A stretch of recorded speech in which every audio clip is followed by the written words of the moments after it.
Ang dami namin ginawang pamamaraan kung paano talaga ma-document sila underwater. Naggawa kami ng pole cam, naglagay kami sa cutting, nag-submerge kami ng camera para madali namin ma-document yung mga dolphins. Pero halos lahat sa kanila, parang hindi nag-work, parang sumasablay, mapalpat. Ganun pala talaga kahirap mag-document ng mga ganitong dolphins.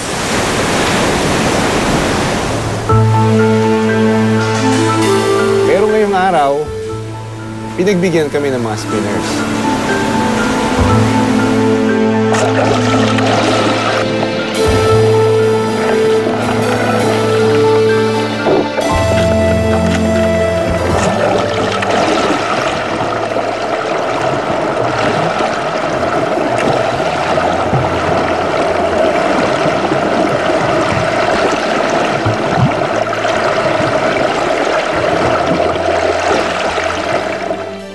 Perfect team day because it was sunny and yung tubig was glassy, almost placid, and the dolphins were just swimming.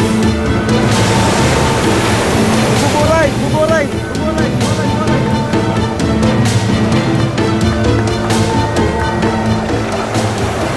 Nung tumagal na kami ng mga dolphins, I had the feeling, we all had the feeling na somehow, kilala na nila kami. I think maybe na-establish na nila that we are not there to harm them.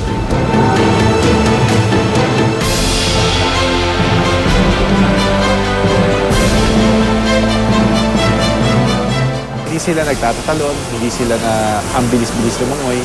So they were just there and we were able to see and get footage of these dolphins.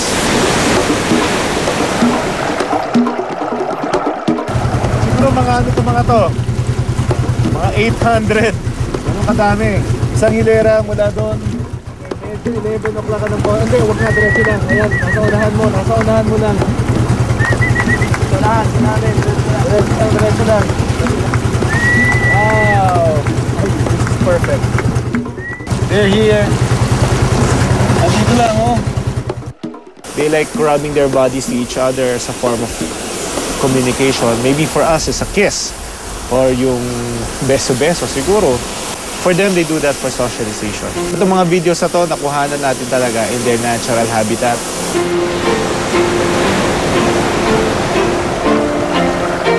Isa sa mga memorable videos na nakita namin ay yung dalawang dolphins na nakikis-kisan yung kanilang katawan ng matagal. It's as if they were mating or in courtship.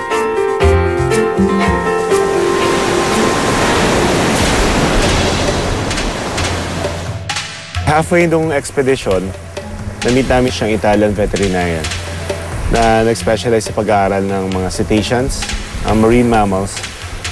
Dito sa Bohol, so pinag-aaralan nila yung mga species na dumadaan dito. We don't know the sex of the animal, so we don't know if they were mating, but for sure there was lots of social behavior. So petting when they rub each other with the pectoral fins, that's a social behavior. And it's usually used for reinforcing bonds and relationship between individual. Yung camera namin, na-record din yung sound na ginagawa ng mga spinner dolphins.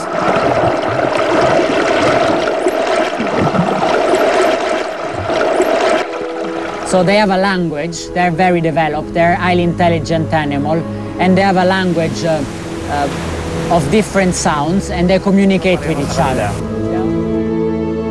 Ang mga nadokumento naming mga batang dolphin at ang kanilang panginginain sa karagatan dito, kinukumpirma ang mga pag-aaral. They come to the Bohol Sea for food because there is loads of prey for them. What we saw and what we're very lucky here is that there is loads of calf around. So we are still analyzing our data, but we think that the Bohol Sea is a breeding ground for lots of these marine mammal species. Because that means that the environment is healthy. That means that the animal are accustomed. They have not much stress, or they have not too much pressure. Madami kaming na-discover sa mga spinners, sa mga gawin nila, kung saan sila gumagawa ng mga activities nila, pagkain. It doesn't mean na tapos na yung expedition namin. Kumbaga, Actually, we're just on the tip of the iceberg dahil 13 cetacean species ang pwede namin makita dito. This program is being brought to you by